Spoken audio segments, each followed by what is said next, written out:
खुलुमबाय लोगोफोर, गोजोन फुंबिलि बयनिसिमबो। नोंथांमोनखौ गोदान भिडिअ'आव आरो फिन खेबसेबाव बयखौबो बरायनाय जाबाय। आं दिनै नोंथांमोननि सिगाङाव 10 माग दान 1433 एबा 25 जानुवारि 2025 मायथाइनि सानसेनि फान्जामुथिखौ फरायथिनो लादों। आसा खालामो नोंथांमोना भिडिअ'खौ नायना मोजां मोनगोन। गिबियावनो दङ मेष राशि। नोंथाङा सोरबा जुनिया सोमोन्दोआरि एबा नसुंसेनिफ्राय मदद मोननो हागोन। रांनि बेलायाव थासारिया सरासनस्रा जागोन, नाथाय खरसानि सायाव गोसो हो। नोंथांनि सावस्रियाव जौगानाय गाहाय थागोन। लोमजानाय जानो हागौ, बेनिखायनो सोलायनाय बोथोराव गावखौ जोथोन ला। हाबा जानाय सुबुंफोरनि हाबा जानाय जिउआ गोदै जागोन आरो नोंथाङा नोंथांनि जिउ लोगोरिनिफ्राय मोनसे गोदान फालांगियारि सानस्रि मोननो हागोन। मोजां मोनलायनाय जिउ खुंग्रा सुबुंफोरखौ गावसोरनि अनजालुनि अननायाव सोलायनाय नुनो मोनगोन। खाफालआ देरहागोन, जायनि थाखाय खामानिखौ मोजाङै मावनाय जागोन। नोंथांनि दिनैनि खाफालगोनां दिगा जादों खोला, खाफालगोनां अनजिमाया जादों 8 आरो खाफालगोनां गाबआ जादों गलापि गाब। वृषभ राशि। नोंथाङा गोबां गोहो दिन्थिगोन आरो नोंथांनि हाबाफोरखौ आबुं थुलुंगानायजों सुस्रांगोन। लोगोफोरजों सोमोन्दोआ जोबोद मोजां जागोन आरो नोंथाङा बिसोरजों गोजाम गोसोखांथिफोरखौ गोदान खालामफिनगोन। आयआ बांगोन, जाय नारसिनथायखौ बाङाइ खालामगोन। नोंथांनि नखराव मोनसे गोजोनथाव सान फैगोन।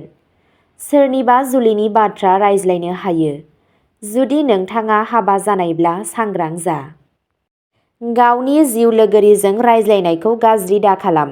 नोंथाङा बिथांनि बोसोनखौ मानिनानै मोनसे मुलाम्फा मोननो हागौ। जुदि नोंथाङा मोनसे मोजां मोनलायनाय जिउ खुंगासिनो दं, अब्ला साना अनलायनायखौ बांहोगोन। गावनि अहंकारखौ आलादा दोन आरो नोंथाङा नुनो मोनगोन दि अननायआ बेसेबां समायना। नोंथांनि दिनैनि खाफालगोनां दिगा जादों सानजा, खाफालगोनां अनजिमाया जादों 6 आरो खाफालगोनां गाबआ जादों गोथां गाब। मिथुन राशि। रांनि बेलायाव थासारिया मोजां जागोन। बबेनिफ्रायबा थाबथानानै जेब्ला रां फैफिनगोन, अब्ला गोसोआव गोजोननाय फैगोन। जुदि नोंथाङा मोनसे सम्पथि डिल खालामगासिनो दं, अब्ला नोंथाङा बेयाव मोजां जाफुंसार जानो हागोन। हाबा जानाय सुबुंफोरहा मोनसे जोबोद मोजां नखरारि जिउ थागोन आरो गावसोरनि जिउ लोगोरिजों जयै खामानि मावनाया जाफुंसार जागोन। मोजां मोनलायनाय जिउ खुंग्रा सुबुंफोरा गावनि अनजालुजों गोबां अननाय रायज्लायगोन आरो नोंथांनि अनजाथावआ नोंथांनि मोजां लोगो बायदि नोंखौ जोथोन लागोन। खामानियाव थासारिया नोंथांनि फारसे थागोन, जाय मोजां फिथाय होगोन। नोंथांनि दिनैनि खाफालगोनां दिगा जादों साहा, खाफालगोनां अनजिमाया जादों 4 आरो खाफालगोनां गाबआ जादों गलापि गाब। कर्क राशि। गोसोखौ बुजायनायनि गोबां राहाफोर दं, नाथाय हारसिं मोनदांनाया मोजां बाथ्रा नङा। बेनिफ्राय ओंखारनो नाजानाया नोंनि थाखाय मोजां जागोन। धोरोमारि हाबाफारिफोरा गोसोआरि गोजोन लाबोगोन। नोंथाङा सानखौ आबुं थुलुंगानायजों जागायगोन आरो नोंथांनि आयआ मोजां जागोन। हाबा जानाय सुबुंफोरनि नखरारि जिउआ माबा मोनसे गोदान बिबाननि थाखाय थियारि जागोन आरो नोंथाङा नोंथांनि गथ'फोरनि थाखाय एसे जिंगा सिगोन।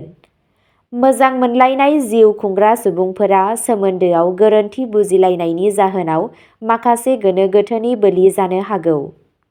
नोंथांनि दिनैनि खाफालगोनां दिगा जादों सोनाब, खाफालगोनां अनजिमाया जादों 2 आरो खाफालगोनां गाबआ जादों गुफुर गाब। सिंह राशि। नोंथाङा नोंथांनि लोगोफोरजों रंजागोन। थासारिया खामानियाव मोजां जागोन। नोंथाङा इन्टारनेटनि गेजेरजों मोनसे गोदान साख्रिनि खाबु मोननो हागोन। हाबा जानाय सुबुंफोरनि थाखाय हाबा जानाय जिउआव खुसि थागोन, नाथाय जिउनि लोगोरिया माबा मोनसे बेरामजों भुगिनांनो हागौ। मोजां मोनलायनाय जिउ खुंग्रा सुबुंफोरा गावसोरनि सोमोन्दोआव जोबोद खुसि मोनगोन आरो जानो हागौ नोंथाङा नोंथांनि अनजालुखौ जुलि लानायनि सिमांखौ मोगथाङाव जाफुंहोनायनि बाथ्रा रायज्लायगोन, जाय जाफुंसार जागोन। नोंथांनि दिनैनि खाफालगोनां दिगा जादों साहा, खाफालगोनां अनजिमाया जादों 6 आरो खाफालगोनां गाबआ जादों ब्राउन गाब। कन्या राशि, नोंथाङा नोंथांनि खामानियाव जोबोद मोजां मोनगोन। नोंथाङा जोबोद गोसो गुदुं मोनगोन आरो नोंथाङा जेसेबां हायो एसेबां थाब नोंथांनि खामानिखौ फोजोबगोन आरो लांदां समाव नोंथांनि लोगोफोरजों रायज्लायनोबो सम लागोन। नखरनि सोद्रोमाफोरा जोबोद खुसि जागोन।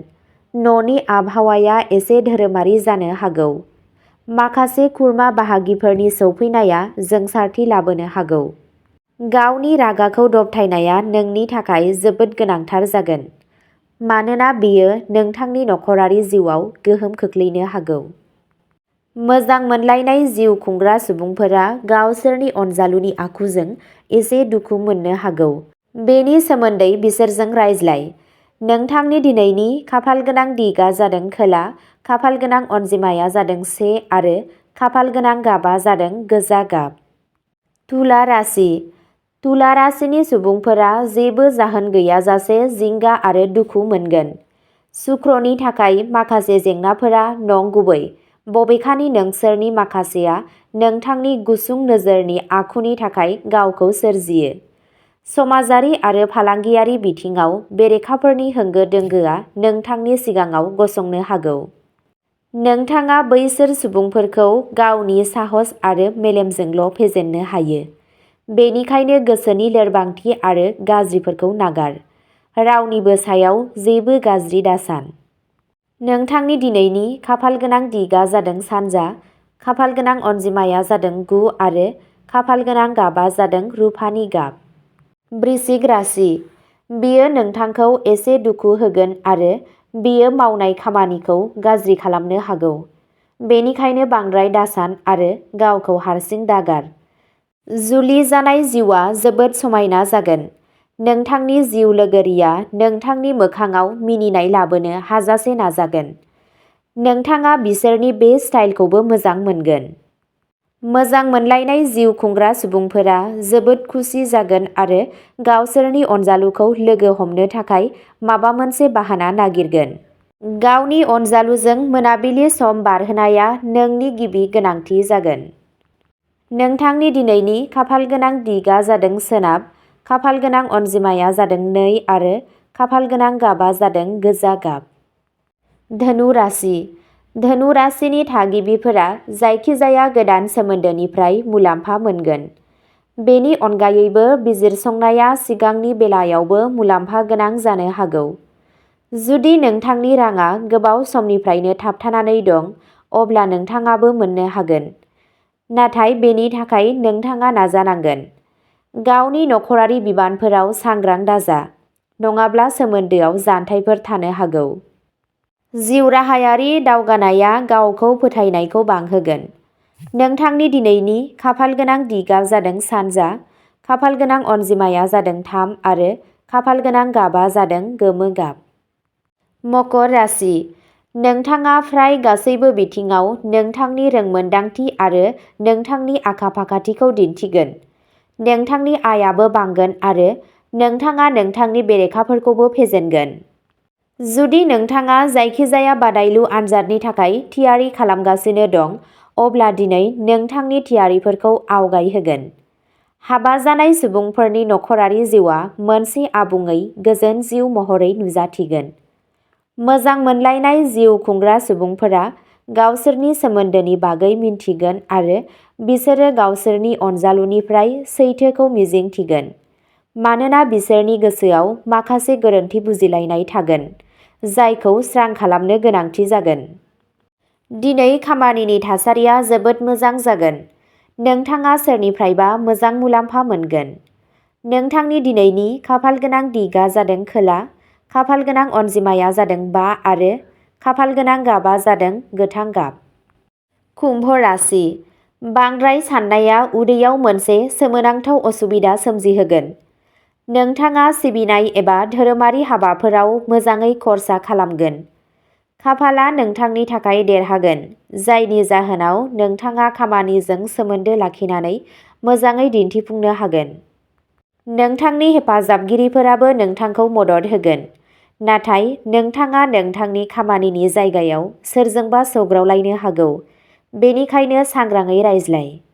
हाबा जानाय सुबुंफोरनि नखरारि जिउआ दिनै नारसिनथाव जानो हागौ। मोजां मोनलायनाय जिउ खुंग्रा सुबुंफोरनि थाखाय दिनैनि साना मोनसे गिदिर सान जागोन। नोंथांनि दिनैनि खाफालगोनां दिगआ जादों साहा, खाफालगोनां अनजिमाया जादों 8 आरो खाफालगोनां गाबा जादों चन्दननि गाब। मीन राशि, बेयो नोंथांनि गोसोआव गोदान थाजिम लाबोगोन।